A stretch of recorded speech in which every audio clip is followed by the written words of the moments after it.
Kabayan, naitanong mo na ba sa sarili mo, paano kung isang araw hindi ko na kaya magtrabaho abroad? Mabigat na tanong pero totoo. Kasi ang katotohanan, hindi habang buhay ay pare-pareho ang sitwasyon.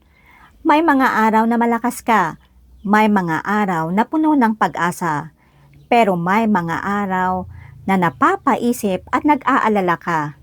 Nag-aalala ka para sa pamilya mo, nag-aalala ka para sa kinabukasan, at nag-aalala ka rin kung sapat pa nga ba ang ginagawa mo. Kaya naman hindi nakakapagtaka kung bakit maraming kabayan abroad ang naghahanap ng online opportunity bilang backup plan.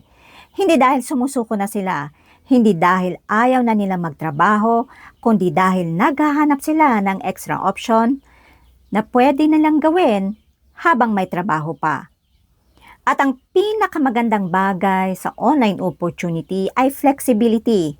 Dahil kahit nasa abroad ka, kahit iba-ibang schedule mo, o kahit pa may full-time job ka, natututo ka ng bagong skills at pwede kang mag-explore ng opportunities para sa mas magandang kinabukasan.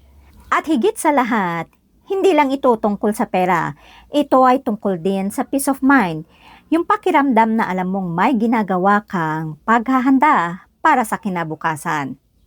Kasi ang realidad, hindi natin kontrolado ang mangyayari sa buhay, pero kontrolado natin ang paghahanda.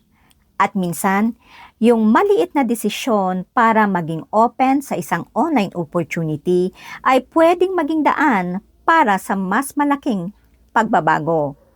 Hindi naman kailangan maging expert ka agad. Hindi mo rin kailangang malaman agad sa unang araw.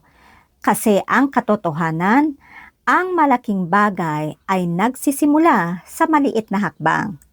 Kaya kung OFW ka at gusto mong malaman kung bakit maraming kabayan abroad ang nag-i-explore ng online opportunity bilang backup plan, message mo lang ako.